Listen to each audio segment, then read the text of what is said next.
महाकारुणी तथागत पंडित समुद्र भगवान बुद्धांनी साक्षात केलेला धर्मावर आढळलेल्या बोधी यांना तसेच परमपूज्य बोधिसत्व डॉक्टर आंबेडकर यांना आणि उपस्थित असलेले सर्वांच्या गवान तर आजच्या भागात पाहणार आहोत धर्मापासून म्हणजे रिलीजन पासून वेगळा कसा. तर रिलीजन म्हणजे काय? धर्म है ना. धर्मापासून वेगळा कसा. भगवान बुद्धांनी ज्याला धर्म म्हणून समजले तो धर्मापासून मूलभूत भिन्न आहे. हे भगवान बुद्धांनी ज्याला धर्म म्हटलं तो धर्मापासून काय आहे? वेगळा. तर धर्म आणि धर्म याच्यातील फरक आहे. स्वतंत्र कसं वाढेल? त्याला आहे की नाही, अर्धा म्हणजे त्याला अर्धा आणि त्याला आहे की नाही, अशा पद्धतीने धम्म झाला. आणि धर्म म्हणजे काय? त्याला अर्धा उच्चार म्हणजे अर्धा आहे की नाही, अशा पद्धतीने धर्म हा शब्द समजून जातात. धर्म आणि धम्म याच्यामध्ये फरक आहे. तर भगवान बुद्धाने धर्म आणि धम्म ही काय मूलभूत वेगळे हे सांगितले गेले. तर ज्याला भगवान बुद्धांनी ज्याला धर्म म्हणतात तर युरोपियन भागामध्ये ज्याला धर्म व्यक्ती त्याला विषय म्हणतात त्याच्यापासून वेगळा आहे. आता बाहेरच्या लोक ज्याला धर्म म्हणतात तो आणि भगवान बुद्धाचा धर्म हा काय वेगळा आहे, अलग आहे. म्हणूनच या दोघांमध्ये जो फरक कशा पद्धतीने आहे तर अशी समानता नाही आहे. म्हणून या दोघांमध्ये सुद्धा काय आहे, भेद आहे, फरक आहे.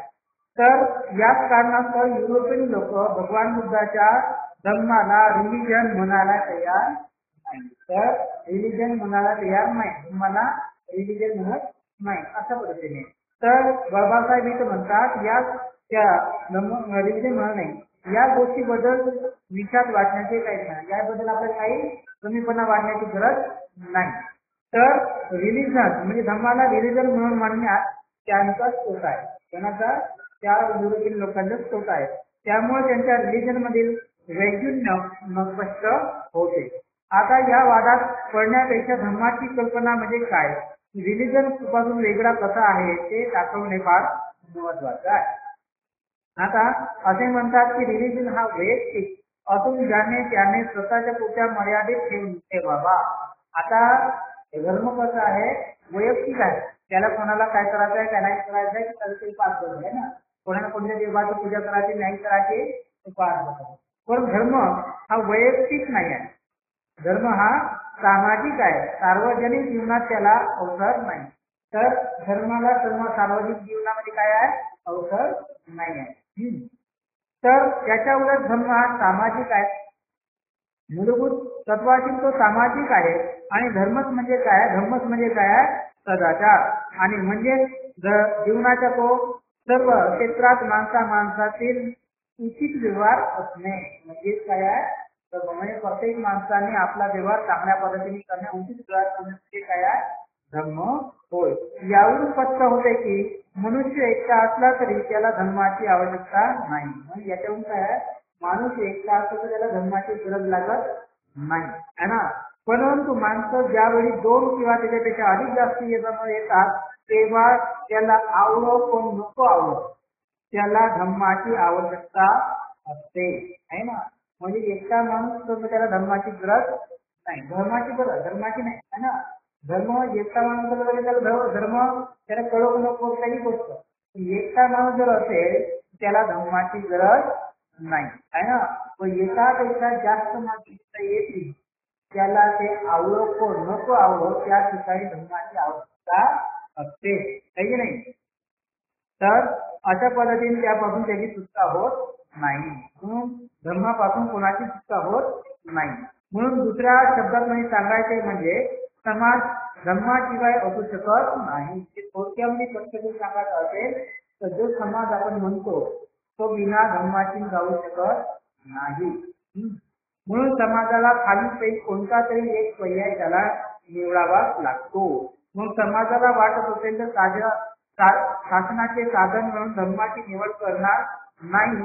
कारण धर्म हे तर शासनाच्या साधनापासून वेगळे नाही असा समज अराजकता मार्ग स्वीकारेल. म्हणून एक तर त्याने शासनाने काय केलं पाहिजे, धर्म निवडला पाहिजे. आणि जर तो तसा जर निवडला नाही तर अराजकता माझ्याशिवाय राहणार नाही, आहे ना. अशा पद्धतीने दुसरा पर्याय आहे, त्याला धर्म जर निवडता नाही तर दुसरा पर्याय कोणता आहे की पोलीस किंवा हुकुमशाही या शासनाची निवड करू शकेल. म्हणजे शासन एक तर कुठल्या तरी पद्धतीने तीन पद्धती निर्माण समाज तीन पद्धतीने काम करत राहते. एक तर धर्मानुसार करत नाही तर मग त्यांना पोलीस म्हणा, हुकुमशाही म्हणा, जो काही असं तशा पद्धतीने त्याला समाज निवडत असतो, है ना.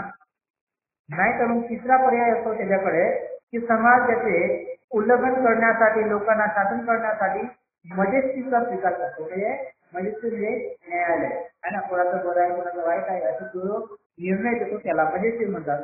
तर अशा पद्धतीने या तीन पद्धती मानून समाज काय करतो, निवडतो, है ना. तर अशा पद्धती सांगितल्यानंतर अराजकता हा दुसरी आणि तिसरी, है ना. अराजकता हुकुमशाही या दोन पद्धतीची काय होते, स्वातंत्र्याचा नाश होते. पहिला जो भाग आहे जिथं धर्म नाही तिथं अराजकता माझ्यात असते असा भाग, आणि जिथं पोलीस किंवा हुकुमशाही असतं असा भाग.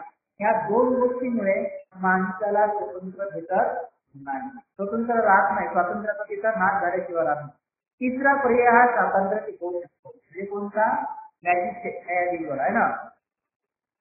ज्यांना स्वातंत्र्य पाहिजे त्यांना धर्माचा स्वीकार केला पाहिजे. म्हणजे पहिला काय आहे की समाज ज्याने काय केला पाहिजे, ज्याला स्वातंत्र्य पाहिजे त्याने धर्माचा स्वीकार केला पाहिजे. मग धर्म म्हणजे काय आणि धर्माची आवश्यकता काय हे आपल्याला इथं प्रश्न निर्माण झाले पाहिजे.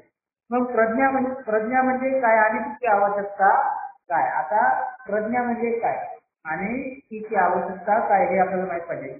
तर प्रज्ञा म्हणजे काय आहे, निर्मल बुद्धी. म्हणजे निर्मल बुद्धी म्हणजे काय, ज्याच्यामध्ये अजिबात कचरा नाही. आपण निर्मळ म्हणतो ना पाण्याला, पाणी कसं निर्मळ म्हणतो ना, म्हणजे ज्या पाण्यामध्ये कचरा अजिबात राहत नाही त्याला निर्मळ म्हणतो. तर निर्मळ बुद्धी म्हणजे काय आहे, प्रज्ञा. आता निर्मळ बुद्धी म्हणजे काय, तर ज्याच्यामध्ये वाईट काहीच नाही, सगळ्या चांगल्या गोष्टी भरलेल्या ज्या बुद्धीमध्ये त्याला म्हणतात प्रज्ञा, आहे नाही. अशा पद्धतीने प्रज्ञा म्हणतात. आता या त्याच्यामध्ये पुढ्या समजुतीला जागा राहत नाही. त्यामुळे निर्मळ बुद्धी म्हणजे काय, पुढ्या समजुती म्हणजे चुकीच्या बुद्धीला अजिबात जागा नाही. म्हणून भगवान बुद्धाने प्रज्ञेला आपल्या धर्माचा कोणशिला पैकी एक कोणशिला महत्वाचा म्हटलं. म्हणजे अशा पद्धतीने प्रत्येक एखाद्या जसं कोपरा आहे की नाही, तर अशापैकी महत्वाचा एक कोपरा म्हणून प्रज्ञेला महत्व दिलेला आहे ना. म्हणजे एक भाग भगवान बुद्धाच्या धर्मामध्ये प्रज्ञेला काय आहे, एक भाग काय आहे, हा महत्वाचा प्रज्ञा नावाचा भाग हा भगवान बुद्धाच्या धर्मामध्ये महत्वाचा आहे ना. अशा पद्धती. आता तर करुणा म्हणजे काय, आता आपल्याला करुणेचा अर्थ माहित असला पाहिजे. तर करुणा म्हणजे काय आणि करुणेची आवश्यकता काय, आहे ना. करुणा म्हणजे प्रेम, आणि करुणेशिवाय समाज जगू शकत नाही, बरोबर आहे. करुणाशिवाय म्हणून जसे काय, जसं मुलगा जन्मदिल आईने, आहे ना. आता ज्या आईमध्ये करुणाच नाही आहे, प्रेमच नाही आहे, ते काय करण आहे की नाही, काय करण सोडून गेल्याचं वाऱ्यावरती, आहे ना. आणि ज्याच्यामध्ये प्रेम आहे ते काय करेल, आपल्या मुलाला काय करेल, सांभाळेल. तो आप जरी पाहिला असेल, कोणी जरी पाहिलं असेल, तर मोठमोठे जनावर जरी पाहिलं असेल तर आपल्या बाळाला वाचवण्यासाठी ती त्याची आई असते, ती स्वतःचा जीव देईल, बाळाचं काय करते, प्राण वाचवण्याचा प्रयत्न करते. म्हणजे अति प्रेम त्याच्यामध्ये राहत असते. म्हणून करुणेशिवाय समाज राहत नाही, है ना. तर अशा पद्धतीने करुणेशिवाय समाज जगू शकत नाही किंवा त्याची उन्नती होऊ शकत नाही. म्हणून भगवान बुद्धाने करुणेला आपल्या धर्मात दुसऱ्या कोणशिले इतके महत्व दिलेले आहे. म्हणजे भगवान बुद्धाने करुणेला आपल्या धर्मामध्ये एक महत्वपूर्ण भाग सांगितलेला आहे. आता दोन भाग सांगितले, प्रज्ञा आणि करुणा, हे भगवान बुद्धाच्या धर्मामध्ये महत्वाचा भाग आहे. आता अशा पद्धतीने ही झाली बुद्धाच्या धर्माची व्याख्या. आता रिलिजनच्या व्याख्येपेक्षा धर्माची व्याख्या किती वेगळी आहे. बुद्धाची धर्माची व्याख्या अगदी प्राचीन असली तरी ती अद्भुत आहे. म्हणून युगाला जुळणारी वाटावी अशी आहे. ती जितकी जुनी आहे तितकी नव्हे, ती कोणापासून उचली घेतली नाही आणि ती कितीही तरी सत्य आहे. अशा पद्धतीने म्हणजे भगवान बुद्धाची धर्म आणि धर्म याच्यामध्ये खूप फरक आहे. आणि भगवान बुद्धांनी धम्माची जे वाक्य सांगितलं आहे ते कितीही जुनी असली तरी ती आधुनिक लोकांना काय आहे जुळून आणली आहे, आवश्यक आहे. म्हणून इथं काय म्हटलं नाही की प्रज्ञ आणि करुणेचा अपूर्य संयोग म्हणजे भगवान बुद्धाचा काय आहे समजलं काय अर्थ? प्रज्ञा आणि करुणा याचा अपूर्य संयोग म्हणजे काय आहे ना, अशा पद्धतीने म्हटलं नाही. आणि रिलिजन आणि धर्म याच्यामध्ये अशा पद्धतीने म्हणतात. समजलं का?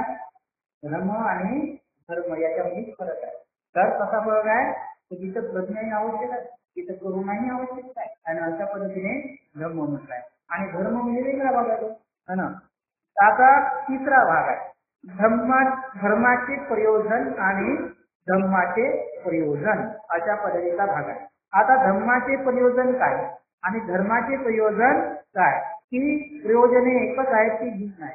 आता एक प्रश्न टाकणार की एकच आहे तरी नाही. जेव्हा धर्म आणि धम्म जर वेगळा आहे तर ते वेगळंच राहणार आहे ना. अशा पद्धतीने या दोन्ही प्रश्नाचे उत्तर भगवान बुद्ध सुनसत्तर आणि पोटपाद या ब्राह्मणाच्या बरोबर झालेल्या सभागात आढळते. एक उदाहरण दिलं बाबासाहेबांनी, इथं उदाहरण काढलंय की धर्माचे प्रयोजन आणि धर्माचे प्रयोजन याच्यामध्ये काय फरक आहे. आता एकदा भगवान मंडल्याच्या अनुपीय या नगरामध्ये राहत होते है ना. त्या प्रसंगी एके दिवशी अगदी सकाळी केवळ धारण करून हातात भिक्षा पात्र व दुसरे केवळ घेऊन त्याने भिक्षाटनासाठी नगरात प्रवेश केला. आज त्या रस्त्याने त्यांना असे वाटले की भिक्षेसाठी इतक्या सकाळी आणि जाणे योग्य नाही, म्हणून ते परिवजा भगवा याच्या आश्रमात त्याला भेटण्यासाठी गेले. आता भगवान बुद्ध काय झाले, सकाळीच काय झाले की आता मध्ये भिक्षापात्र आणि केवळ धारण करून भिक्षाटनासाठी गेले. आता गावामध्ये गेल्यावर त्यांना असं वाटलं की अरे बाबा गावात लोक अजून बघून काय आहे की नाही, तर आता भिक्षाटनाची हे काही वेळ चांगली नाही आहे, तर आपण काय करू थोडा वेळ आपण त्या परिवाजात भगवा याच्या आश्रमात जाऊ असं म्हणून भगवान बुद्धाला वाटलं आणि ते त्याच्या आश्रमामध्ये गेले. आता भगवंतांना पाहून भगवा उठला आणि अभिवादन करून म्हणाला, भगवान या आसनावर बसावे. अशापर्यंत भगवान नावाचा परिवार होता तो उठला आणि भगवान बुद्धाला आसन आणला आणि भगवान म्हणतात या बसा आहे ना. अशा पद्धतीने भगवान बसल्यानंतर भगवा एका लहानसा आसनावर बसला आणि भगवान बुद्धाला म्हणाला, तो आता लहानच्या आसनावर बसला आणि भगवान बुद्धाला म्हटलं काय म्हटलं, काही दिवसापूर्वी सुनकट्ट लिच्छवी माझ्याकडे येऊन म्हणाला, मी अलीकडे तथागताचे शिष्यत्व सोडलेला आहे असून त्याच्या शिष्य म्हणून त्याच्याकडे राहत नाही. सुनकट्टाचे म्हणणे खरे आहे काय? आता त्याने मला सांगितलं नाही तर सुनकट्ट लिच्छवी नावाचा एक लिच्छवी माझ्याकडे आला. त्याने सांगितलं की मी भगवान बुद्धाचा शिष्य आता राहिलेला नाही म्हणून त्याच्याकडे आता राहत नाही अशा पद्धतीने सांगला. आणि तो विचारला ही गोष्ट खरी आहे का आहे ना. अशा पद्धतीने म्हटलं तेव्हा भगवान बुद्धाने उत्तर दिले की सुनकट्ट लिच्छवी जे म्हणतो ते खरे आहे. आणि सुनकट्ट मला तो म्हणाला, आता भगवान बुद्ध सांगतात सुनकट्ट तो मला म्हणाला, त्यानंतर मी त्याला विचारले सुनकट्ट म्हणजे सुनकट्टाने अजून म्हणलं आता मी तुमचं राहत नाही असं म्हटलं. तर मग भगवान बुद्धाने त्याला विचारले सुनकट्टा मी तुझ्या बरोबर राहा, तू माझ्या बरोबर राहा आणि माझा शिष्य हो असे मी तुला कधी म्हणालो होतो का? अशा पद्धतीने भगवान बुद्धाने त्याला विचारले. किंवा सुनकट्टा मला असे उत्तर दिले नाही म्हणून तुम्ही कधीही असे म्हटलेले नाही. अशा पद्धतीने म्हटलं म्हणजे सुनकट्टाने म्हटलं का तुम्ही तर मला म्हणलंच नाही आहे का नाही. म्हणजे भगवान बुद्धाने म्हटलं की सुनकट्टा ये माझ्याकडे तुला शिष्य बनवतो असं म्हटलं का भगवान बुद्धाने? नाही म्हटलं आहे का नाही. अशा पद्धतीने तुमच्या सुनकट्टालाच म्हटलं तर त्याने सुनकट्टाने नाही म्हटलं. मग भगवान बुद्ध पुन्हा त्याला विचारला, मी त्याला विचारले आणि तू तरी असे कधी म्हणणार होता का की शिष्य म्हणून मी भगवंताच्या छत्रखाली नाही. आता अशा पद्धतीने त्यानं सुद्धा कधी म्हटलं नव्हतं का की मी सुद्धा भगवान बुद्धाच्या छत्रखालामध्ये जाईल का? तेव्हा सुनकट्टाने म्हटलं नाही भगवान मी सुद्धा म्हणले नाही. मग नंतर मी त्याला विचारले जर तूही तसं म्हणलं नाही आणि मी तसे म्हणले नाही तर तू सोडून जाण्याची वाटा करतो याचा अर्थ काय आहे नाही. म्हणून वेळा यात तुझा दोष आहे ना. अशा पद्धतीने म्हणजे भगवान बुद्धाने त्याला शिष्य म्हणून म्हटलं नाही आणि त्यांनी म्हटलं भगवान बुद्धाला की तुम्ही माझे गुरु आहे मला शिष्य म्हणता मला असं काही म्हटलं नाही. म्हणून हा सोडून जाण्याचा भाषा करून काही अर्थ आहे का नाही. तर अशा पद्धतीने भगवान बुद्धाने म्हटलं की वेळा यात तुझा दोष नाही, तुझा दोष मला काही बोलणार नाही है ना.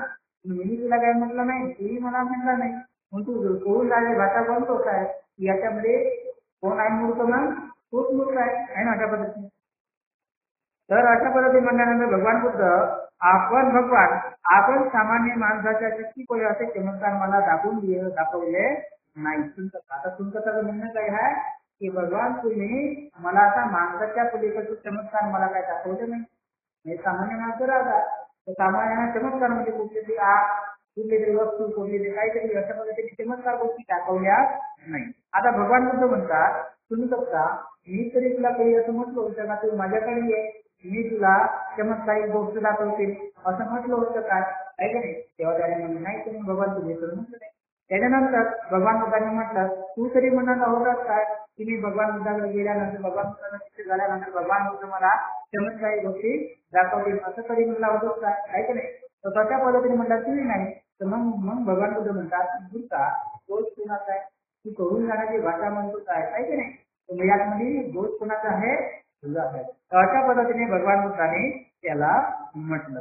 आणि मग आता यातून कथाने असं म्हटलं नाही की मग भगवान मला असामान्य चमत्कार करून दाखवा. आता भगवान बुद्ध त्याला म्हणतात की तुला वाटते काय, भगवान बुद्ध म्हणतात की तुला असे वाटते काय की माझ्या धर्माचा प्रयोजन असामान्य चमत्कार होऊन दाखवणे अथवा न दाखवणे आहे. हा माझ्या धर्माचा उद्देश जो त्या धर्मानुसार आचरण करतो तो आपल्या दुःखाचा नाश करून पाहतो हा नाही काय. आता भगवान बुद्धांनी माझा धर्माचा उद्देश काय तर चमत्कार दाखवण्याचा उद्देश आहे का, नाही. तर माझा धर्माचा उद्देश आहे जो धर्मानुसार आचरण करत त्याचं दुःख नष्ट होईल, हा धर्माचा काय आहे, उद्देश आहे. अशा पद्धतीने भगवान बुद्धाने हे सांगितलं नाही की सामान्य माणसांना चमत्कार करून दाखवा अथवा न दाखवा, तथागताच्या धर्माचा उद्देश हा धर्मानुसार जो आचरण करतो त्या दुःखाचा परिहार होऊ शकतो हाच आहे की नाही. म्हणजे जो व्यक्ती धर्मानुसार आचरण करतो त्याचं दुःख नष्ट होणे हा धर्माचा काय आहे, प्रयोजन आहे. शुल्कत्व जर धर्माचा उद्देशाच्या दृष्टीने पाहता असामान्य चमत्कार केले न केले तरी त्याचे महत्व नाही, तर मग तुला चमत्कार पदार्थाचे एवढे महत्व का वाटते. पहा मूर्खा, या सर्व प्रकारचा दोष तुझ्याकडे येतो. आता अशा पद्धतीने भगवान बुद्ध सांगणार की माझ्या धर्मामध्ये चमत्कार केला नाही केला काय फरक पडत नाही, आहे ना. अशा पद्धतीने म्हणून याच्यामध्ये दोष तुझा आहे, त्या पद्धतीने भगवान बुद्धांनी त्याला समजवलं. आता कुठून कसं परंतु भगवान आपण मला वस्तू जातीचा आरंभ कसा झाला याचा साक्षात्कार घडवलेला नाही. आता त्याने सांगितलं शुल्कताने भगवान बुद्धांना म्हटलं काय म्हणलं, भगवान तुम्ही मला वस्तू काय जातीचा आरंभ कसा झाला याचा मला काही तुझ्या गळा करून दिलेला नाही, म्हणजे दाखवलेला नाही. अशा पद्धतीने म्हटलं. आता वस्तू जातीचा आरंभ म्हणजे काय काय म्हणजे म्हणजे सूर्य कसा उत्पन्न झाला, पृथ्वी कशी उत्पन्न झाली, चंद्र कसा उत्पन्न झाला, सृष्टी कशी उत्पन्न झाली, मानव कसा उत्पन्न झाला, अशा सगळ्या गोष्टी सांगितल्या नाही. म्हणून अशा पद्धतीने त्याने म्हटलं. तर भगवान बुद्ध म्हणतात तुम्ही करता मी तरी तुला कधी असं म्हटलं होतं का तू माझ्याकडे ये, तुला वस्तू जातीचा उत्पन्न म्हणजे दाखवतो असं म्हटलं काय, त्याचं नाही. तू तरी म्हटलं होतं काय मी भगवान बुद्धाकडे जातो, भगवान बुद्ध मला वस्तू जातीचा उत्पन्न दाखवते अशा पद्धतीचा तू तरी म्हणला होता का, त्याने म्हटलं नाही. मग तूही म्हणलाच नाही ना, मी म्हणलो नाही, मग कोण नाही भाषा करतो मूर्ख कोण आहे नाही, याच्यावरून दोष तुझाच आहे. अशा पद्धतीने भगवान बुद्धांनी म्हटलं. तर अशा पद्धतीने म्हटल्यानंतर मग भगवान बुद्ध त्यांना म्हणतात की जर मी तुला आश्वासन दिले नाही आणि तुम्ही तुला आश्वासन दिले नाही तर सोडून जाण्याची भाषा बोलणे याचा काय अर्थ आहे. म्हणून माणसाचे पाप नाहीसे करण्यासाठी वस्तू जातीचा आरंभाचा नाटककार घडवणे अथवा न घडणे हे माझ्या धम्माचे प्रयोजन आहे असे तुला वाटते काय. म्हणजे माणसाचं पाप नष्ट करण्यासाठी माणसाला मनुष्य जातीची उत्पत्ती म्हणजे वस्तू जातीचे उत्पन्न घडली काय नाही घडली काय, माणसाचं पाप नष्ट होते काय नाही. मग अशा पद्धतीने ते नष्ट होत नाही तर त्याचा काय फायदा आहे काय. अशा पद्धतीने माणसाचा आपल्या दुःखाचा परिहार करू शकत नाही. अशा पद्धतीने ते वस्तू जर दाखवल्याने माणसाचं काय दुःख काही नष्ट होत नाही. म्हणून भगवान बुद्धांनी असं सांगितलं नाही वस्तू जातीचा आरंभाचा साक्षात्कार घडविला अथवा न घडविला तरी तो तथागताच्या धर्माचा उद्देश नाही. म्हणून तथागत धर्माचा उद्देश तो त्या धर्मानुसार आचरण करील तो आपल्या दुःखाचा परिहार करू शकतो हे आहे. सुनखट्टा जर धर्माचा उद्देशाच्या दृष्टीने वस्तू जातीचा आरंभाचा शास्त्र घडविला वा न घडविला हे जर महत्वाचे नाही तर मग तुला तरी त्या साक्षात्काराची आवश्यकता काय आहे. मग अशा पद्धतीने माणसाला जर त्याचं काही घेणं नाही आहे तर मग त्याचा साक्षात्कार करून तुला कोणता फायदा. अशा पद्धतीने भगवान बुद्धाने त्याला म्हटलं. हा संवाद याच्यावरून स्पष्ट होते. अशा पद्धतीने दोन उदाहरणावरून स्पष्ट होते की भगवान बुद्धाचा हा धर्म हा रिलिजन या कल्पनेपासून काय आहे वेगळा आरंभ आहे. आता रिलिजन ह्या कल्पनेत वस्तू जातीच्या आरंभाचा साक्षात्कार याला फार महत्व आहे. आता रिलिजन म्हणजे धर्मामध्ये काय आहे वस्तू जातीचा जो कल्पना आहे ती सांगणे काय आहे महत्वाची आहे. अशा पद्धतीने धर्माच्या कल्पनेत ते नाही, धर्माच्या बाबतीमध्ये ते सांगणं काय आवश्यक नाही. अशा पद्धतीने भगवान बुद्धाचा धर्म आणि धर्म याच्यामध्ये काय आहे ना. मग आता इथं समजलं काय भगवान बुद्धाच्या धर्माचा उद्देश म्हणजे प्रयोजन आणि धर्माचा प्रयोजन उद्देश समजलं काय. तर इथं भगवान बुद्धाच्या धर्माचा प्रयोजन ईश्वर जे काही म्हणजे चमत्कारिक गोष्टी सांगणे काही महत्वाचं नाही. कोणती उत्पन्न झाली कोणती झाली ते महत्वाचं नाही. माणसाला पाप होत आहे, पापामुळे दुःख होते, ते दुःख नष्ट करण्यात हे भगवान बुद्धाच्या धर्माचा काय आहे प्रयोजन. म्हणून धर्म काय आहे ते इथं वस्तू जाती कशी उत्पन्न चमत्कार कसं आहे ते सांगणं धर्म आहे ना. अशा पद्धतीने धर्माचं प्रयोजन आणि धर्माचं प्रयोजन काय आहे भिन्न आहे.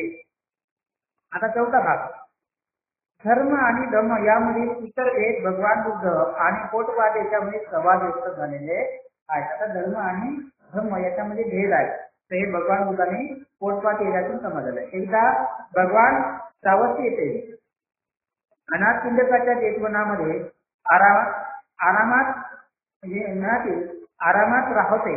त्या समयी पोटपाद नावाचा परिवाजक राणी मल्लिकेने तत्व दर्शनावरील वाद विवादासाठी जो एक प्रसाद तयार केला होता तेथे राहत होता. आता भगवान बुद्ध सावतीला राहत असताना जे राणी मल्लिका आहे या मल्लिकेने पोटपाद नावाच्या ब्राह्मणाला काहीतरी होतं एक चांगला महल मानलं होतं. त्या महलामध्ये तो ब्राह्मण कालचा राहत होता आहे ना. आता त्याच्याबरोबर त्याच्या 300 अमेय सुद्धा होते. आता त्यांच्यासोबत 300 अमेय सुद्धा होते. तर भगवान आणि पोटपाद याच्या दोघांमध्ये स्वतंत्र झाले वाद निर्माण झाले. अशा पद्धतीने हा पोटपाद होता. याच्या जवळ 300 लोक राहत होते आणि ह्या पोटपादासोबत भगवान बुद्धाचा काय झाला एकच संवाद झालेला आहे. आता पोटपाद म्हणाला जग शाश्वत आहे काय आणि ते शाश्वत आहे आणि इतर सर्व संबंधी मध्ये चुकीचे आहेत असे आपले म्हणणे आहे काय. आता यांनी प्रश्न प्रसार केला जग शाश्वत आहे काय अशा पद्धतीचा प्रश्न केला आणि कशा पद्धतीचे मत चुकीचे आहे का अशा पद्धतीने म्हटलं. म्हणजे ते शाश्वत आहे जग राहील नाही आहे शाश्वत आहे नाही आहे अशा पद्धतीने म्हटलं. अशा पद्धतीने असताना भगवान बुद्धाने त्याला उत्तर दिलं हे पोटपाद याविषयी मी काहीच मत व्यक्त केलेले नाही. हे जग आहे की नाही आहे याच्याबद्दल मी काही मत केलेले नाही अशा पद्धतीने. त्याच्यानंतर पोटपादाने दुसरा भगवान बुद्धाला प्रश्न विचारला जग शाश्वत नाही काय. आता भगवान बुद्धाने पहिल्या वेळेला शाश्वत आहे काय.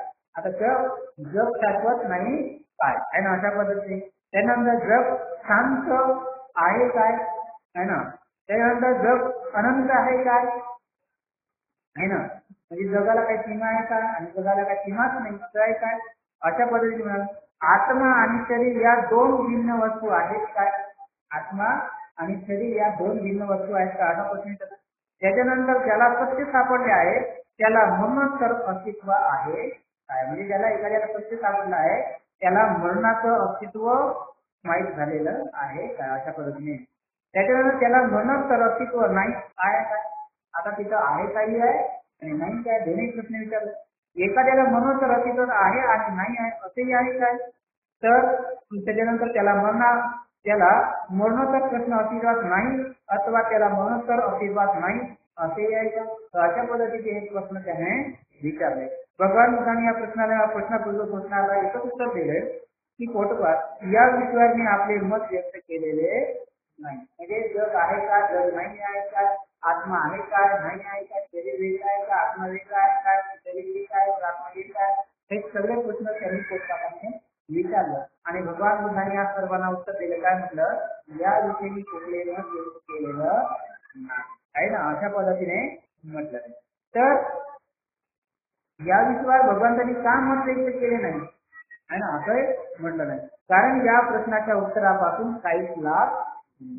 कारण या प्रश्नाचं उत्तर दिल्याने काही लाभ होणार नाही. त्याच्या धर्माशी संबंधित नाही, ते सदाचाराच्या कोणत्याही घटकाला उपकारक नाही. त्यापासून अनासक्ती, रागादेशापासून मुक्ती, शांती, शमन, सत्यदान, अष्टांगिक मार्गाच्या उत्तम अवस्थेचे ज्ञान किंवा निर्वाण साधत नाही. म्हणून मी यावर आपले मत व्यक्त केलेले नाही. म्हणजे याच्यापासून कुठलाही लाभ नाही, त्याला निर्वाण कसे माहीत झाल्यामुळे, नाही त्याला अष्टांगिक मार्गात सर्वशिष्ट ज्ञान प्राप्त होत आहे की नाही, त्याला शांती भेटत नाही, त्याला धर्माचा कोणताही लाभ नाही. म्हणून अशा पद्धतीने त्याला कुठलेही उत्तर दिलेलं नाही. म्हणजे ते काही चर्चा करण्याचा काही भागच नाही है ना, अशा पद्धतीने. आता मग भगवंताने निश्चित असे काय केले आहे की पोटपाठ मी दुःख म्हणजे काय, दुःखाचे कारण काय, दुःखाचा निरोध म्हणजे काय आणि दुःखाचा निरोध कसा साधता येईल हे स्पष्टपणे केलेले आहे. तर भगवान बुद्धांनी काय म्हटलं नाही, तर दुःख म्हणजे काय सांगितलंय, दुःखाचा निरोध कसा करता येईल ते सांगताय, दुःखाचं कारण सांगितलंय आणि दुःखाचा निरोध कसा काय साधता येईल तेही सांगितलेलं आहे. भगवंताने हे तरी स्पष्ट केले आहे, भगवंताने हे तरी स्पष्ट केले आहे की पोटपाठ कारण त्यापासून लाभ आहे. आता त्याने विचारलं हे का स्पष्ट केले आहे ना पोटपाठाने, तर भगवान बुद्ध म्हणतात की पोटपाठ यापासून लाभ आहे ना, तो धम्माचा विषय, सदाचारणाने अनासक्ती, रागादेशापासून मुक्ती, शांती, शमन, सत्यदान, अष्टांगिक मार्गातील उच्चतर अवस्था, मुक्ती आणि निर्वाण साधता येते. म्हणून तर मी दुःख कारण, दुःख निरोधाचे साधन विषयासंबंधी विधान केलेले आहे. तर या संवादात धर्माचा विषय आणि धम्माचा विषय या दोहोंचे स्वरूप स्पष्ट झालेले आहे. हे दोन विषय एकमेकापासून अगदी भिन्न आहेत.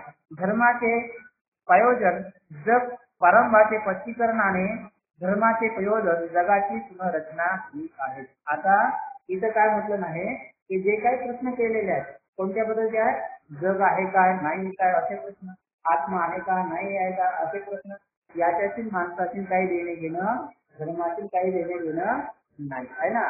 धर्माचं प्रयोजन वेगळं आहे ना. तर धर्म काय करतो, जग कसं उत्पन्न केलं, कोण उत्पन्न केलं, देवाने केलं, याने केलं, त्याने केले ते सांगत राहते आहे ना. अशा पद्धतीने भगवान बुद्धाने इथं म्हणतात माझ्या धर्माचं प्रयोजन हे वेगळं आहे त्याच्यापासून आहे ना. म्हणून धर्माचं प्रयोजन जगाचा आरंभ सांगणे, स्पष्टीकरण करणे असू शकेल, पण धर्माचा प्रयोजन हे जगाची पुनर्रचना करणे हो. आता जग प्रारंभाचे स्पष्टीकरण करणे आणि जग पुनर्रचना करणे या दोन गोष्टी वेगळ्या आहेत. म्हणलं काय नाही, म्हणजे जग कसं उत्पन्न झालं ते सांगणं वेगळी गोष्ट आहे, पण जगाची पुनर्रचना करणे म्हणजे जगाला व्यवस्थितपणे ठेवणे, म्हणजे चांगल्या कामा करण्यासाठी चांगल्या प्रवृत्त गोष्टीने करणे, म्हणजे जग चांगलं बनवणे, याला म्हणतात पुनर्रचना करणे आहे ना. अशा पद्धतीने भगवान बुद्धाचा धर्माचा उद्देश काय आहे, जगाची पुनर्रचना करणे आहे, हा धर्माचा उद्देश आहे. आता त्याच्यानंतर नीती आणि धर्म. धर्म म्हणजे रिलिजन, इंग्लिश शब्द आहे. नीतीचे धर्मात स्थान कोणते, आहे ना. वस्तू धर्मात नीतीला स्थान नाही. आता धर्मामध्ये नीतीला काही स्थान नाही आहे ना. आणि धर्माचे विषय म्हणजे देव, आत्मा, प्रार्थना, पूर्व कर्मकांड आणि पूजा कर्मकांड, विधी, समारंभ आणि यज्ञ हे हो. म्हणजे धर्मामध्ये जे विषय असतात ते काय आहे, ते परमेश्वर जे काय आहे, पूजा पाठ, यज्ञ, विधी हे काय आहे, धर्माचे विषय आहे. आता एका माणसाचा दुसऱ्या माणसाशी संबंध येतो तेव्हा नीतीला आरंभ होतो. म्हणजे एक माणूस दुसऱ्या माणसासोबत येतो तेव्हा नीती त्याला काय असते आवश्यक असतो, तेव्हा नीतीचा आरंभ होत असतो. शांती आणि सुव्यवस्था राखण्यासाठी धर्मात नीतीची आवश्यकता होते. आता जेव्हा शांतता ठेवत असतो, सुव्यवस्था ठेवत असेल तर तिथे धर्मामध्ये काय आहे नीतीची आवश्यकता असते. धर्म हा एक त्रिकोण आहे. तर धर्म कसा आहे, हा एक त्रिकोण आहे. तर आपल्या शेजारातील चांगुलपणे वागा, कारण तुम्ही दोघेही परमेश्वराची लेकरे आहोत, ही धर्माची विचारसरणा आहे. आता धर्म काय सांगतो, धर्म की तुम्ही देवाची लेकरे आहे, म्हणजे तुम्ही एकमेकांसोबत चांगले राहा असं वरवरतून तो चांगुलपणाने सांगत असतो. तर अशा पद्धतीत धर्माची काय आहे विचारसरणा असते. म्हणून प्रत्येक धर्म हा नीती शिकवतो. आता प्रत्येक धर्मामध्ये नीती शिकवतो, परंतु नीती ही काही प्रत्येक धर्माचे मूळ नाही, म्हणजे त्याच्यामध्ये मूळ गाभा म्हणजे प्रत्येक धर्मामध्ये आता कुठलाही धर्म म्हटला तर त्याच्यामध्ये काही ना काही नीती तर राहते, पण त्याचा मूळ काही नीती नाही. तो हा मूळ हे नीती नाही आहे ना, ती त्याला जोडण्याचा एक डबा. फक्त काय करते, जसे डबे असतात एकमेकाला जोडासाठी लागतात, तसं त्यांच्या पुरती काय असते नीती असते आहे ना. म्हणजे एक माणूस दुसऱ्या माणसाला जे काय कनेक्ट करायचं असतो तेवढ्या पुरती ते नीती धर्मामध्ये असते. तर अशा पद्धतीने वेळ पडेल त्याप्रमाणे त्याला जोडता येते आणि त्याला तोडता सुद्धा येते. कुठं धर्मात, धर्मामध्ये वेळ असेल तिथे नीतिमत्ता जोडता येते आणि वेळ पडला तर त्याला तोडता येते आहे ना. जसं उदाहरणार्थ आहे, राजकारण सुरू झालं, इलेक्शन आले तर सगळे जण म्हणतात आहे की नाही, मग तो कुठल्याही धर्माचा माणूस असो तो म्हणते मग मुसलमान आपलाच नाही म्हणते, तो दलित आपलाच नाही म्हणते, आणि इलेक्शन झाल्यानंतर मग तो काही देणे घेणे राहत नाही आहे ना. अशा पद्धतीने तो काय आहे धर्माचा एक स्वतःचा जोडण्याचा भाग आणि सोडण्याचा भाग अशा पद्धतीने नीतीला त्याच्यामध्ये मुख्य स्थान नाही. आता धर्माचा व्यवहार नीतीचे कार्य आकस्मिक किंवा प्राथमिक म्हणून नीती ही धर्मात प्रभावशाली ठरत नाही. अशा पद्धतीने धर्मामध्ये नीतीला कार्य काही महत्वाचं नाही आणि त्या प्रसंगी नीती धर्मामध्ये काही महत्वाची ठरत. आता आपण काय पाहिलं, धर्म आणि नीती पाहिलं. आता धर्म आणि नीती पाहिलं. धर्मात नीतीचे स्थान कोणते, तर याचे साधे उत्तर आहे नीती म्हणजे धर्म आणि धर्म म्हणजे नीती. म्हणजे या दोन गोष्टी वेगळ्या नाही. जिथं धर्म आहे तिथं नीती आहे आणि जिथं नीती आहे तिथं धर्म आहे ना. अशा पद्धतीने दुसऱ्या शब्दात बोलायचं म्हणजे धर्मात जरी देवाला स्थान नसले तरी त्याचे स्थान नीतीने बसवले आहे ना. म्हणजे नीती त्याच्यामध्ये महत्वाची आहे, ईश्वर महत्वाचा नाही. इथं धर्मामध्ये ईश्वर महत्वाचा आहे आणि धर्मामध्ये नीती महत्वाची आहे. धर्मात प्रार्थना, तीर्थयात्रा, कर्मकांड, विधी अथवा यज्ञ यांना स्थान नाही. काय म्हणतात आहे, धर्मामध्ये प्रार्थना, तीर्थयात्रा, कर्मकांड, विधी, यज्ञ यांना स्थान नाही. बरोबर आहे. तुम्ही म्हणत असाल का मी धर्म सोडला जातो, धर्माचा भाग आहे का, धर्माचा भाग आहे नाही. तुम्ही म्हणत असाल की आम्ही प्रार्थना करतो, काही करतो आहे की नाही, तो धर्माचा भाग आहे का नाही, तो श्रद्धेचा भाग आहे की नाही. पण धर्माचा भाग काय आहे, नीतिमत्ता आहे. तुम्ही जात असाल कोणत्या पिकनिकला धर्म सहला जात असाल आणि तिकडे जाऊन झगडा करत असाल, मला हे भेटलं नाही हे भेटलं नाही, धर्म झालं का आहे की नाही. म्हणून तुमच्यामध्ये नीती असतेच तो धर्म आहे ना. तुम्ही कितीही तीर्थयात्रा केली, ती एक काही केले तर तो धर्म होत नाही. तुम्ही म्हणत असाल की भगवान बुद्धाची एक सेकंड पाहिजे, तुम्ही म्हणत असाल आहे की नाही, हे कोणतेही ठिकाण मी सोडलेलं नाही असं म्हणत असाल, म्हणजे काय धर्म झाला का नाही. तर धर्म म्हणजे काय, माणसाच्या मनामध्ये नीती असते. तुम्ही जिथं बसले आहे तिथे उभे आहात, जिथं राहता तिथं कुठे जाता, तिथं त्या ठिकाणी तुमची नीतिमत्ता चांगली असली पाहिजे, तेव्हा त्याला म्हणतात आहे ना. आता नीती हे धर्माचे सार आहे. म्हणजे पूर्ण मुख्य भाग काय आहे, नीती म्हणजे धर्माचा सार आहे. त्याशिवाय धर्म राहत नाही है ना. धर्मात माणसाने माणसावर प्रेम केलं पाहिजे, म्हणजे एक माणूस दुसऱ्या माणसावरती प्रेम केला पाहिजे. यातूनच नीती उत्तम होत असते. त्यासाठी देवाच्या आज्ञेची आवश्यकता नाही, म्हणजे देवाने आज्ञा दिली पाहिजे असं नाही, देवाने सांगितलं नाही. देवाला संतुष्ट करण्यासाठी माणसाने नीतिवंत व्हायचे नाही, तर स्वतःसाठी माणसाने माणसावर प्रेम केले पाहिजे. केवळ प्रार्थना करत असताना, पूजा करत असताना, परित्राण पाठ करत असताना किंवा वंदना करताना माणसाच्या मनामध्ये नीतिमत्ता पाहिजे असं नाही. तर ते माणसाच्या अनंत काळापर्यंत नीतिमत्ता त्याच्यामध्ये आले तर त्याला धर्माचं स्थान होत असते. आता 7वा भाग, केवळ नीती पुरेशी नाही, ती पवित्र आणि सर्व व्यापक असली पाहिजे. आता इथे फार महत्वाचं आहे. नीती अजून पाहिलं, धर्माचा धर्म म्हणजे नीती, पण नीती सुद्धा काय असली पाहिजे, पवित्र असली पाहिजे. नीती केवळ पुरेशी नाही, तर ती पवित्र आणि सर्व व्यापक असली पाहिजे. वस्तू पवित्र केव्हा ठरते, की का पवित्र ठरते है ना. तर प्रत्येक प्राथमिक अथवा संलग्न समाजात काही वस्तू अथवा समजुती पवित्र मानल्या जातात व काही अपवित्र मानल्या जातात. आता काही काही ठिकाणी असं असते की वस्तू सुद्धा काय राहते, काही पवित्र राहते आणि काही अपवित्र राहत आहे ना. अशा पद्धतीने म्हटलं जातं है ना. पण जेव्हा वस्तू अथवा समजुती पवित्रेच्या अवस्थेला पोहोचते तेव्हा तिचे उल्लंघन करता येत नाही, ती बहुंना तिला स्पर्शही करता येत नाही असे करणे निश्चित करून समजले जात असते. म्हणजे माणसाच्या नीती आवश्यक आहे, पण ती कशी पाहिजे, पवित्र पाहिजे. पण माणसाने काय केलं नाही, काही गोष्टीला पवित्र केलं नाही, काही गोष्टीला अपवित्र सुद्धा म्हटले नाही. बरोबर आहे.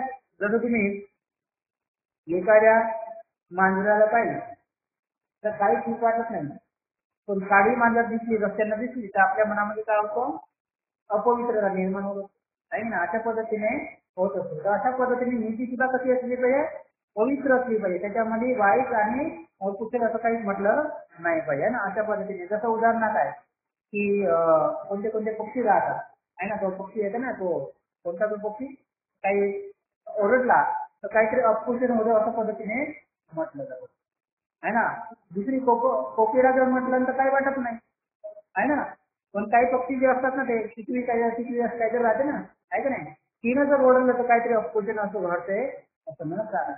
तर सुद्धा काय होतं, आता इथे नीतिमत्ता कशी आहे, एकाला चांगलं म्हटलं, दुसरा कबूतर ओरडत असेल किंवा कोणता कोकिळा ओढवत असेल तर आपण त्याला काही म्हणत नाही, पण दुसऱ्याला अपवाद म्हणते आहे ना. अशा पद्धतीने तर नीती कशी आपली बरोबर आहे का, पवित्र नाही आहे नाही. तर नीती सुद्धा कशी असली पाहिजे, पवित्र असली पाहिजे. तर त्यांना स्पर्श करता येईल त्याला निश्चित नसलं पाहिजे. तर आता काही काही मंदिरं सुद्धा असतात आहे ना. त्या मंदिरामध्ये सांगतात की बाबा देव आहे, सगळ्याचे सजवले तर त्याचेच आहे, पण तरी पण त्या मंदिरामध्ये काही लोकांना जाता येत नाही, काही लोकांना प्रवेश अजिबात राहत नाही आहे ना. अशा पद्धतीने त्याला सुद्धा नीतिमत्ता त्याच्यामध्ये राहत नाही. तर नीतिमत्ता आहे पण ती पवित्र आहे का नाही. याच्या उलट जी वस्तू अथवा समजूत पवित्र म्हणजे पवित्राच्या क्षेत्राच्या बाहेरचे असे तिला उल्लंघन केले तरी चालते. म्हणजे अशा अपवित्र वस्तू अथवा समजुती याच्या विरुद्ध वागताना मनात भय अथवा विवेक बुद्धाची टोचणे उद्भवत नाही. तर अशा पद्धतीने काही समाजामध्ये अशा काही घटना आहेत, वस्तू आहेत, तर त्याला काही लोकांनी पवित्र म्हटलं नाही, काही लोकांना अपवित्र म्हटलेलं आहे. तर तशा पद्धतीने आपल्या मनात सुद्धा काय असली पाहिजे, तशी भीती आपल्यामध्ये निर्माण नसली पाहिजे. तशा पद्धतीने शंका सुद्धा आपल्या मनामध्ये नसता पाहिजे. जे पवित्र ते मंगल होय, त्याचे उल्लंघन केले म्हणजे धर्मबाह्य वर्तन ठरते है ना. म्हणजे एखादी पवित्र गोष्ट आहे तिचं उल्लंघन केलं तर ती धर्माच्या बाह्य ठरते असंही म्हटलं नाही पाहिजे. जे एखाद्या वस्तूला पवित्र का दिले जाते, वस्तूत विषयाच्या अनुरोधाने प्रश्नाचे क्षेत्र मर्यादित राखण्यासाठी असा प्रश्न विचारण्यात येईल की नीतीला पावित्र्याला का दिले गेले. नीतीला पवित्र देण्यात 3 घटक कारणीभूत झालेले असावे. आता भगवान बुद्धाने म्हणजे इथे सांगितलं गेलं नाही, नीतीला पवित्र करण्यासाठी काहीतरी 3 घटकाची आवश्यकता आहे. आता 3 पवित्र अपवित्र ते करत राहतात समाजामध्ये पडतो. पहिला घटक म्हणजे शिस्तीचे संरक्षण करण्यासाठी सामाजिक हिताच्या दृष्टीची आवश्यकता. म्हणजे काय, जे सुधारलेले लोक आहेत, श्रेष्ठ लोक आहेत, त्याचं संरक्षण करण्यासाठी काहीतरी अशा काहीतरी पत्ता निर्माण करत राहतात. जसं ब्राह्मण श्रेष्ठ आहे तर ब्राह्मणाच्या मतानुसार त्याच्यापासून दूर राहिलं, त्याला पैसे झाला नाही पाहिजे, अशा पद्धतीने त्याचे संरक्षण करण्यासाठी काय नीती बनवल्या जातात. त्याच्यानंतर या प्रश्नाची प्रासंगिक जीवनकल आणि जीवन संघर्षात योग्यतम माणसे टिकून राहिली पाहिजे या सिद्धांतात. म्हणजे या जीवन संघर्षामध्ये जे काही माणसं आहेत काही विशिष्ट माणसं जगले पाहिजे आणि काही माणसं मेले तरी काय करणार याच्यासाठी सुद्धा काही नीती बनवल्या जात असतात है ना. अशा पद्धतीने या प्रश्नाला विकास वादाशी संबंधित आहे. हे सर्वश्रुत आहे की मानव समाजाचा विकास जीवन संघर्षामुळे घडते कारण आरंभिक युगात अन्न सामग्री मर्यादित होती आणि हा संघर्ष अत्यंत भयानक स्वरूपाचा होता. निसर्गाचे दात आणि नखे रक्तगंजाळीत आहेत. तर तिसरा प्रश्न आहे की माणसाला जे अन्नधान्य असते त्याचा तुटवडा पडला नाही पाहिजे. काही विशिष्ट लोक आहेत त्याला त्याचा तुटवडा पडला नाही पाहिजे याच्यासाठी सुद्धा काय आहे त्यांच्यासाठी नीती म्हणतात. जसं उदाहरणार्थ आहे एक अशी म्हण होती की बाबासाहेबांच्या काळामध्ये की शूद्रांना घी पासून तुपाचं भोजन करू नये असं बंधन घालण्यात आलेलं होतं. ही सुद्धा एक त्यांची नीती होती आहे की नाही. पण ही नीती कशी आहे पवित्र आहे का अपवित्र आहे. अपवित्र आहे. नीतीच आहे पण ती अपवित्र आहे ना. अशा पद्धतीने तर अशा पद्धतीने या तीन प्रकारच्या गोष्टीसाठी नीतिमत्ता सुद्धा असते. पण या तीन नीतीसाठी त्याच्या नीती कशा असतात पवित्र नसतात है ना. अशा पद्धतीने आता इथं जर माणसाचा संघर्ष पाहिला असेल है ना तर इथं काय म्हटलं नाही तर जीवन संघर्षासाठी निसर्गाचे दात आणि नखे रक्तरंजित आहेत असे म्हणतात. म्हणजे निसर्गाचा असा नियम आहे तो प्रत्येक माणूस स्वतःचं अस्तित्व टिकवण्यासाठी त्याचे नख आणि दात रक्ताने माखलेले आहेत. समजलं का याचा अर्थ नाही समजलं का. जसं वाघ आहे वाघ स्वतःला जिवंत ठेवण्यासाठी काय करते शिकार करते आहे की नाही. तर तो हरणीचा शिकार करते म्हणजे त्याचे दाते आणि रस्ते काय नसलेले आहे अशा पद्धतीने. आता दुसरा प्राणी आहे दुसरा प्राणी आहे तो दुसऱ्याला खात असतो आहे ना. दुसऱ्याला खात असतो. एक प्राणी दुसऱ्याचा काय आहे शिकार आहे भक्ष्य आहे अशा पद्धतीने. म्हणून इतर निसर्गाचा नियम पाहिला असेल तर रक्त आणि दात हे रक्ताने काय आहे माखलेले आहे ना. नख आणि दात हे रक्ताने म्हणजे प्रत्येक प्राणी काय करताय कोणाची तरी हिंसा करताय कशासाठी स्वतःला जिवंत ठेवण्यासाठी आहे ना. अशा तरी तर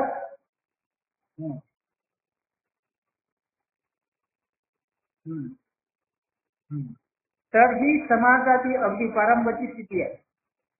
तर या भयानक रक्तरंजित संघर्षाला योग्यतम ते टिकू धरू शकतात ही समाजाची अगदी पारंपरिक स्थिती आहे. आता या संघर्षामध्ये जे प्रबळ आहे बलवान आहे ते टिकतील जे कमजोर आहे ते टिकणार नाही. म्हणून प्राचीन काळी केव्हा तरी आणि कोणीतरी असा प्रश्न उद्भव केला असेल की जो सर्वात अधिक शक्तिशाली आहे तो योग्यतम आहे काय की जो अत्यंत दुर्लभ आहे त्याला संरक्षण दिले तर परिणामी समाजाचा हेतू आणि साध्य साधायला तो अधिक योग्य ठरणार नाही काय. तर अशा पद्धतीने कोणीतरी अशा पद्धतीने माणसाने विचार केला असेल कोणातरी आहे ना की जो व्यक्ती प्रबळ आहे तो टिकणार आहे दुर्बळ टिकणार नाही. मग अशा पद्धतीने दुर्बळ नष्ट होतील आणि बलवान टिकत राहतील. तर अशा पद्धतीने सर्व लोक जगले पाहिजे सर्व लोक टिकले पाहिजे. तर अशासाठी काही नीती बनवण्याचं त्याने काय केलं नाही विचार करण्यात आला. तर तत्कालीन समाजाच्या स्थितीने असे होकारातून दिले की अशा काहीतरी नीती बनवल्या पाहिजे की कमजोरी माणूस टिकला पाहिजे आणि बलवानी माणूस राहायला पाहिजे. तर त्यानंतर असा प्रश्न उद्भवतो की कमजोर दुर्लभ माणसाचे संरक्षण करण्याचा मार्ग कोणता. मग आता कमजोराचं रक्षण कशा पद्धतीने करायचं. योग्यतम म्हणजे सर्वाधिक शक्तिशाली आहे त्याच्यावर काही निर्बंध घातले तर ते शक्य होईल. म्हणजे जो बलवान आहे त्याच्यावर काहीतरी बंधने निर्माण केले तर कमजोर माणूस टिकणार आहे ना. अशा पद्धतीने याच उतारात नीतीचा उगम आणि आवश्यकता सामने म्हणूनच इथं नीतिमत्ता काय झाली आहे आवश्यक आहे. कारण कमजोरी म्हणून जगला पाहिजे आणि बलवानी माणूस जगला पाहिजे आहे ना. अशा पद्धतीने म्हणून प्रारंभिक हे निर्बंध योग्यतम सर्वात शक्तिशाली माणसांना लागू केल्यामुळे ते पवित्र मानण्याची आवश्यकता होती. म्हणून अशा पद्धतीने बलवान माणसावर नीती लावली पाहिजे आहे ना. समजलं का तुम्हाला. जसं उदाहरणार्थ सरकार काय करते जे श्रीमंत आहे ना श्रीमंताकडून कर घेते आणि मग गरिबांना काय करते देते. हा नीतिमत्ता आहे ते चालवणारे वेगळे वेगळे आहेत ते का माहित नाही है ना, त्याच्याबद्दल नाही. जे संविधानामध्ये सांगितलं त्याच्याबद्दल सांगत आहे. संविधानामध्ये काय आहे की श्रीमंत आहेत त्यांच्याकडून त्याचं कर घ्यायचं आणि जे गरीब आहेत त्यांना ते वाटप करायचं आहे की नाही. तर ही नीतिमत्ता सांगितली गेली आहे की याच्यामुळे काय होईल, श्रीमंतही जगतील आणि गरीबही जगतील अशा पद्धतीचा.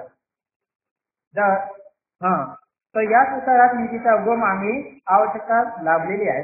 पारंपरिक हे नीतिमत्ता सर्वोत्तम अधिक शक्तिमान माणसाला लागू केल्यामुळे ती सर्व पवित्र मानण्याची आवश्यकता होती. यापासून होणारे परिणाम फार गंभीर स्वरूपाचे आहेत. पहिला प्रश्न असा निर्माण होतो की सामाजिक स्वरूप धारण केल्याने नीती असामाजिक आणि समाजरीत विरोधिनी तर होतील नाही ना, आहे का नाही. अशा पद्धतीने म्हणजे अशा पद्धतीने काही बंधन लावल्यानंतरही सुद्धा काही परिणाम होतील काय, असा हा विचार केला पाहिजे. म्हणून चोरामध्ये अपराधामध्ये नीती नसते असे नाही. म्हणजे चोरामध्ये सुद्धा नीती असते असं नाही, तर त्याच्यामध्येही नीती असते. व्यापारामध्ये अपराधामध्ये नीती असते असं नाही, तर त्यांच्यामध्येही नीती असते. पण दरोडेखोराच्या टोळीतही अपराधामध्ये नीती असते. आता चोरामध्येही नीती राहते, व्यापारामध्येही नीती राहते, दरोडेखोरातही नीती राहते, पण त्या नीतीचं स्वरूप काय आहे, वेगळं राहते है ना.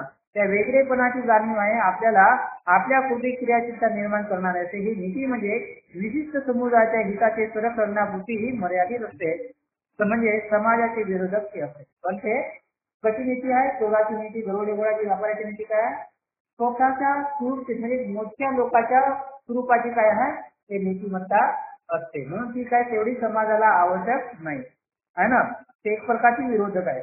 या प्रकारच्या नीतीला वेगळेपणाची जाणीव आणि आपल्या पोटी क्रियाशील काही तिथे समाज विरोधाचे अगदी गुळे आहेत.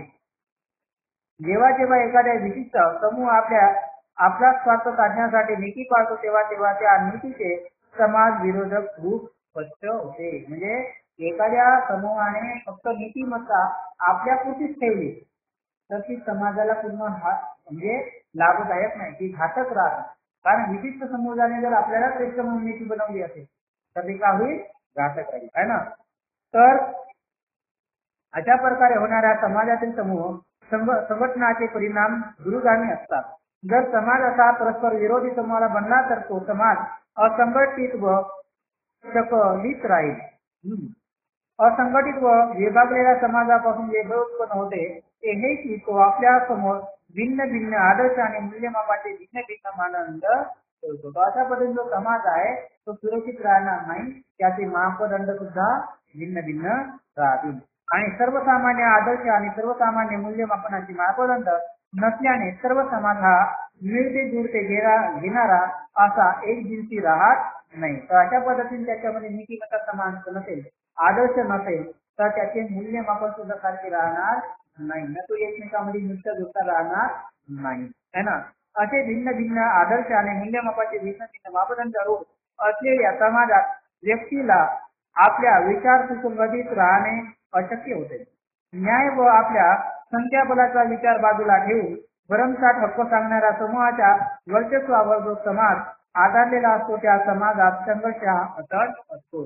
अशा पद्धतीने विशिष्ट लोकांमध्ये जर त्याला जर काही अधिकार दिले तर ती नीतिमत्ता चांगली राहणार. जसं इथं याच्या गव्हर्नमेंटने असा विचार केला तर जेवढी काही संपत्ती आहे इथल्या भांडवलदारी लोकांत बस राहील तर ते मग घातक राहील की नाही राहील, समाजाला घातक राहील ना. तर अशा पद्धतीने मग समाजामध्ये काय होईल, संघर्ष निर्माण होईल. तर तो समाज शांत राहणार नाही, तो समाज स्वतंत्र राहणार नाही, तो समाज सुखी राहणार नाही है ना. अशा पद्धतीने अशा प्रकारचा संघर्षाला शिर घालण्यासाठी सर्वांना पवित्र वाटणाऱ्या अशा सर्वसामान्य नीती नियमाची आवश्यकता आहे. म्हणून इतर नीतिनिष्ठा कशी असली पाहिजे, पवित्र असली पाहिजे, सर्वांना सारखी असली पाहिजे. तिथल्या एका कारणास्तव नीती पवित्र आणि सर्व व्यापक असण्याची आवश्यकता आहे आणि ते म्हणजे व्यक्तीच्या विकासाला प्रोत्साहन देण्यासाठी. तर नीती कशी असली पाहिजे, पवित्र असली पाहिजे आणि सर्व व्यापक असली तर माणसाचा विकास होत असतो. जीवन संघर्षात अथवा समूह शासनात व्यक्तीचे हित हे सुरक्षित नसते. व्यक्तीला ज्या समाजात सर्वसामान्य धैर्य आणि सर्वसामान्य आदर्श यांना सार्वत्रिक मान्यता असते त्या समाजात जी मानसिक सुसंगती साधता येते ती जी समाज सुविधा समूह विभागलेला असतो त्या साधता येत नाही. समूहाप्रमाणे आदर्श आणि धैर्य विभक्त असले की समाजातील व्यक्तीचे विचार भोगतात आणि समाज व्यवहाराकडे टाकल्याने पाहण्याची दृष्टी सुसंगत राहत नाही, ती विकृत होईल. तर अशा पद्धतीने इथं जीवन संघर्षामध्ये जे समूह बनलेले आहेत त्या समूहामध्ये कसले पाहिजे, सुरक्षितता असली पाहिजे. आणि सुरक्षितता राहण्यासाठी त्याच्यामध्ये जे आदर्श समाज पद्धती आहे, ते आदर्श जे समाज आहे त्याची नीतिमत्ता त्याच्यामध्ये असली पाहिजे. आणि ती जर तो समाज जर एकमेकापासून विभागला गेलेला असला आणि तो विभागला गेल्यामुळे त्याचे ध्येयही भिन्न भिन्न असतात आणि त्याच्यामुळे वेगवेगळ्या माणसाचे विचार भिन्न भिन्न असतात आणि अशा भिन्न विचाराने त्याचे व्यवहार सुद्धा काय होतात, चांगले नसतात. तर अशा पद्धतीने अशी विकृत व्यवस्था निर्माण होत असते. म्हणून तिथं नीती सुद्धा कशी पाहिजे, सर्व व्यापक असली पाहिजे, म्हणजे सर्वांसाठी सारखी असली पाहिजे, है ना. दुसरे असे की समूह व्यवस्थेमुळे पक्षपातीपणा वाचतो आणि न्याय मिळत असतो. तर अशा पद्धतीने जिथं नीती व्यवहारिक आहे तिथं पक्षपात होत नाही, सर्वांना न्याय मिळत असतो. समूह व्यवस्थेमुळे सामाजिक वर्ग प्रधान थर बनतात. जे मालक असतात ते मालक राहतात आणि जे दास जन्माला येतात ते दासच राहतात. धनी ते धनीच राहतात, कामगार ते कामगार राहत असतात आणि अधिकार संपन्न ते अधिकार संपन्न राहतात आणि गुलाम ते गुलामच राहतात. याचा अर्थ असा की अशा व्यवस्थेत स्वातंत्र्याचा लाभ काही थोड्याना होतो, सर्वांना होत नाही. अल्पकांना समतेचा लाभ होतो, बहुकांना मात्र त्यापासून मुक्त जाते. यावर उपाय म्हणजे बंधुत्वा हीच सर्व प्रभाव करणारी शक्ती बनविते. बंधुत्वा म्हणजे मानवातील मातृभाव म्हणजेच नीती. म्हणून भगवान बुद्धाने शिकवले धम्म म्हणजे नीती आणि धम्म पवित्र आहे तशी नीती ही पवित्र आहे. आता इथं म्हटलं आहे की जसं नीती जर पवित्र नसेल, सर्व व्यापक नसेल तर काय होईल, काही विशिष्ट माणसाला वर्ग बलमात असेल आणि अशा पद्धतीने मालक ते मालकच बनत राहत असतात आणि मजदूर तो मजदूरच राहत असतो. आणि अशा पद्धतीने जो दास म्हणून जन्माला आला तो दास राहतो आणि जो मालक आहे तो मालकच राहत असतो. आणि जो धनी आहे ते धनीच राहतात आणि गरीब ते गरीबच राहत असतात. आणि अशा पद्धतीने काही लोक मग गुलामाचे गुलामच बनून राहत असतात. तर अशासाठी हे वृत्ती जे आहे तर अशा पद्धतीने प्रत्येकाचं स्वातंत्र्य बनवून टाकते. तिथं स्वातंत्र्य राहत नाही आणि जे काही स्वातंत्र्य असेल तर ते फक्त थोड्या माणसांसाठी राहत असते. जे काही समतेचा लाभ असेल तर थोड्या बुटीच राहत असते. अशा पद्धतीने बहुसंख्य लोकांना त्याचा लाभ होत नाही. पण जेव्हा हे नीतिमत्ता जर सर्व व्यापक राहिली, पवित्र राहिली तर तिथं सर्वांचा लाभ सारखा राहत असतो. म्हणून इथं त्यांच्यामध्ये काय असलं पाहिजे, बंधुत्व पाहिजे. म्हणून याच्यासाठी एक उपाय म्हणजे त्यांच्यामध्ये बंधुत्व असले पाहिजे.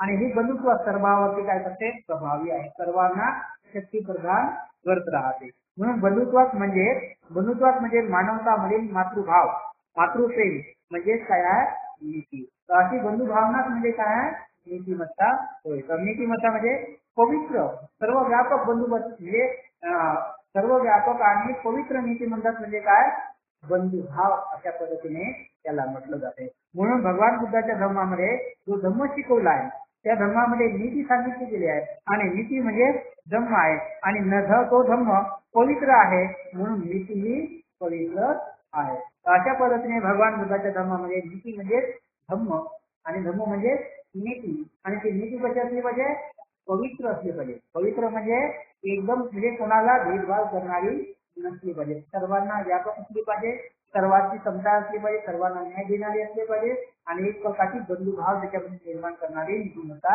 असली पाहिजे. तर अशा पद्धतीने भगवान बुद्धाने हा सांगितलेला आहे. तर आज आपण आता इथं थांबू. ठीक आहे, उद्या खूप दुसरा भाग घेऊ.